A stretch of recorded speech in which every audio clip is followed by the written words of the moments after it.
Un acontecimiento histórico que hemos vivido también ayer, importante por encima de todos. Y vamos a hablar de él, es ese encuentro del Papa, esa oración del Papa con el máximo dirigente israelí, judío y palestino.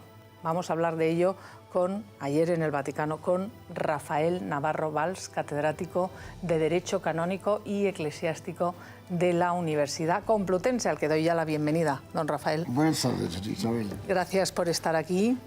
Gracias a ti por invitarme aquí. Importantísimo acontecimiento que vamos a valorar ahora, histórico también. Ciertamente es un acontecimiento histórico y un acontecimiento inédito. Yo entiendo por eso que en los medios políticos e incluso en los mediáticos cunda un poco una sensación de escepticismo, ¿no? Pero yo, sin embargo, creo que lo que está pasando en el Oriente Medio es un proceso en coma de un enfermo y que hay que reanimar eso. Lo que haríamos cuando un ser querido está en un proceso en coma es lo que ha hecho Francisco, ¿no? Es decir, ha dicho, vamos a ponernos a rezar.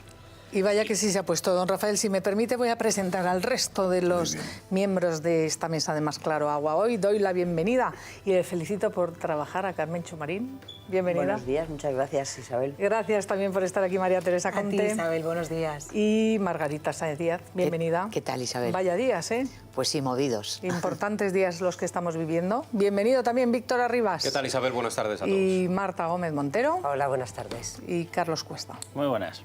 También. Gracias por trabajar. Encantado. De vez en cuando, Carlos Cuesta, como le vemos todos. Vamos a escuchar, si os parece, al Papa ayer en esa jornada histórica en el Vaticano. Vamos a escucharlo.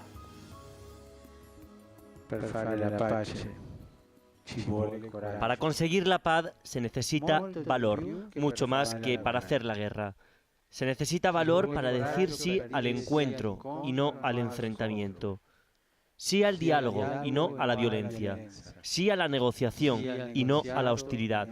Sí al respeto de los pactos y no a las provocaciones. Sí a la sinceridad y no a la doblez.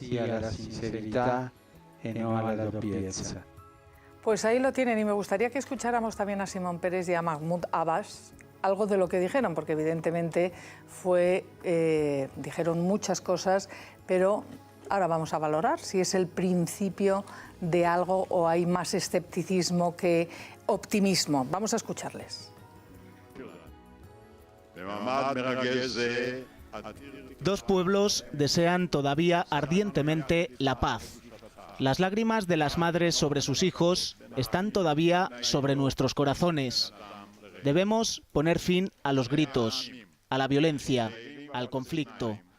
Todos nosotros necesitamos la paz, una paz entre iguales.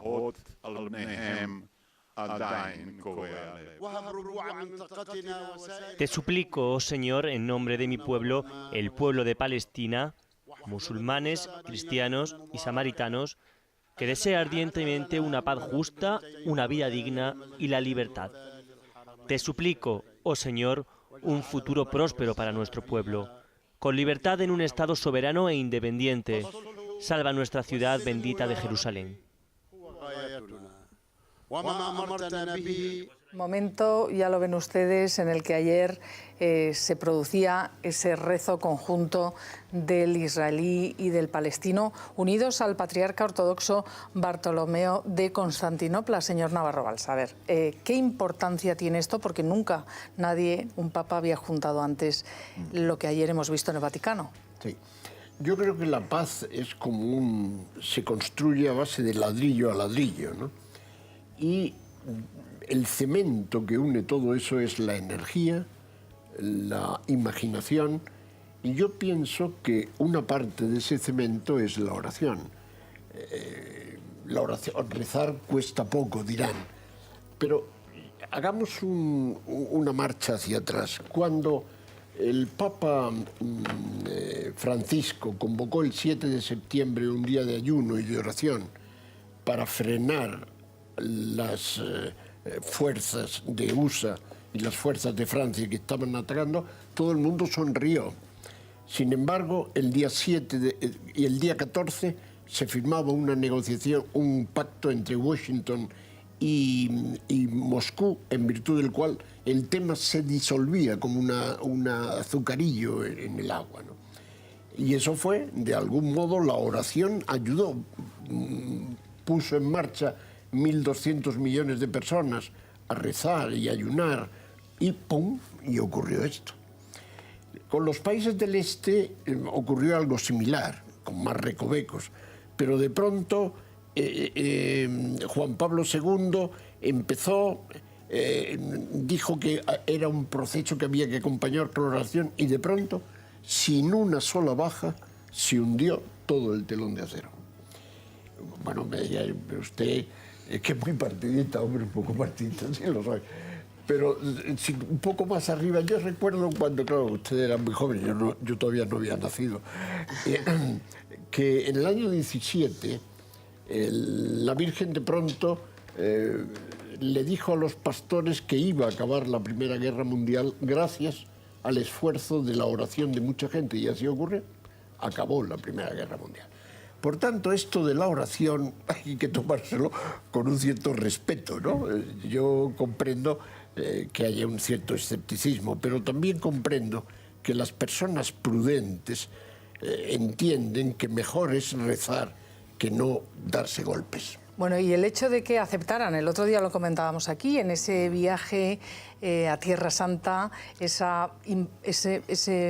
no sé, yo no sé si fue improvisado, pero nadie se esperaba la invitación del Papa Francisco, y sobre todo que fuera aceptada por parte de ambos líderes que llevan enquistados en ese conflicto que parece interminable. El hecho de que lo hayan aceptado, que se hayan visto ayer en Roma, al margen de la oración, o además de la oración, ¿puede prosperar? Efectivamente, Pérez y Abbas, o Abumazen, como quieras, se lanzaron en plollo. Cuando el Papa dijo que hay que rezar, ¡pum!, dijeron, aquí estamos nosotros, ¿no? En Pérez es más comprensible que en Hamas, perdón, que en Abbas. Pérez es una persona, conoce muy bien el Antiguo Testamento, es persona que se va ahora, se jubila para siempre, de algún modo es mayor, y Abbas todavía está en un proceso de unirse con Hamas y todo esto. Pero ambos dijeron, ok, no, es decir, hay un proceso que está en punto muerto, que es, desaprovechamos la ocasión cuando Clinton nos reunió y Israel tendió la mano, y entonces en ese momento el presidente palestino no estaba de acuerdo y ¡pum!, perdieron una gran ocasión. Bueno, y entonces ahora mismo vamos a ver si esta oración, si este convivir, 3 personas rezando, une mucho, que por lo demás es lo que hace Obama en los días de el desayuno de oración, la jornada de oración, ¿no? Es decir, rezar porque el asunto está feo, claro. Sí, pero este Papa, la iniciativa que ha partido del propio Papa Francisco, ahora se puede esperar que siga a más, quiero decir, que el Papa les invite a seguir dialogando sin que nos enteremos, que haya conversaciones entre ellos. Vemos ahí al patriarca de Constantinopla también. ¿Esto puede ya fructificar sin la luz de las imágenes de televisión que hemos disfrutado todos ayer? Ya sabe usted, en relaciones Iglesia-Estado, que hay concordatos públicos y lo que se llaman concordatos subterráneos. Quiero decir que la diplomacia sigue su marcha. El Papa ha dicho que esto no es un acto de mediación política, esto es un acto en que, ni un acto interreligioso, son 3 personas que van a rezar a su Dios para arreglar el tema. Que efectivamente eso supone una marcha adelante en la cual hay que convencer a Netanyahu y hay que convencer al de Hamas, es evidente, pero todo paso. Yo me acuerdo que cuando Kennedy se reunió con Khrushchev en Viena, hubo un momento de tensión, no sabían qué hacer, y uno le dijo al otro, señor presidente, todo viaje de 1000 leguas comienza siempre con un paso, ¿no? Bueno, ahí puede ocurrir que este sea el primer paso de una nueva era en Oriente Medio. María Teresa. Yo quería preguntarle, profesor Navarro Valls, se dice que, bueno, Isabel además lo decía ahora, ¿no?, que cuánto hubo de preparado o de espontáneo en esto, que si la espontaneidad tiene que ver con el carácter del Papa Francisco. Yo ayer sobre todo pensaba, esto hubiera sido posible al margen de la espontaneidad y supuesto el valor de la oración, ¿no? que es innegable que lo tiene, pero al margen de esas dos cosas, ¿eso no refleja también un nuevo modo de relacionarse con la política, con los estados, con las instituciones políticas? Yo pensaba, ¿esto hubiera sido posible con un papa europeo, por ejemplo, o con un papa procedente de Estados Unidos, por ejemplo? Sí, efectivamente, Ratzinger era alemán y el papa Wojtyła era polaco, y los sionistas tenían, no obstante los esfuerzos tremendos que hicieron a nuestros hermanos mayores, los hebreos, pero este es un papa latino que anda por libre y que de pronto dice, ahí voy, y a la gente le cae bien, no tiene antecedentes que puedan perturbar el tema, ¿no? No sé si hubiera sido posible con los anteriores, probablemente sí, nunca se sabe, pero ha sido posible con este porque efectivamente no hay murallas en la lontananza, en la distancia, ¿no? Hay una claridad de planteamiento. Vamos a ver dónde acaba todo esto. Víctor. Usted decía antes, ¿por qué no con la oración, no? Porque yo creo que en este proceso y en este conflicto pues, se han agotado ya todas las vías de posible mediación y negociación. Recordemos los intentos de acuerdo en Camp David, como Arafat, porque usted no ha querido decirlo antes, pero fue Arafat el que se levantó cuando ya estaba preparada la firma. Solo tenía que estampar la firma y la historia pudo con él. Y cómo en Madrid se organizó una conferencia de paz que muchos años después, 25 años después, vemos como prácticamente inútil. Ese es un poco el razonamiento del Papa, ¿no? Probemos con la oración, que a lo mejor agotadas todas las vías políticas, pues resulta que es el antídoto, ¿no? Sí, sí. Esto también se me ocurrió, perdón, que he escrito un artículo en que recuerdo, me decían una cosa de un secretario de Estado norteamericano, de Eisenhower, que reunió a un israelí, a un sirio en pleno lío en Oriente Medio, con Suez ardiendo, tal, y él les dijo muy serio, mire, vamos, con una sonrisa cálida, vamos a ver si arreglamos esto como tres buenos cristianos. Claro, el ortodoxo y el islámico se pusieron tensos, pero al final se rieron porque efectivamente se dieron cuenta que en las tradiciones religiosas hay una fuerza que todavía no está aprovechada. Por eso coincido con usted respecto a que la oración es una fuerza que todavía no está. Bueno, pues Rafael Navarro Valls, seguimos aquí muy atentos, profesor. Gracias, muchísimas gracias por ilustrarnos sobre esto, que vamos a seguir todos atentos a ver si da de sí. A lo mejor más tarde que pronto, no hay que esperar efectos inmediatos, evidentemente.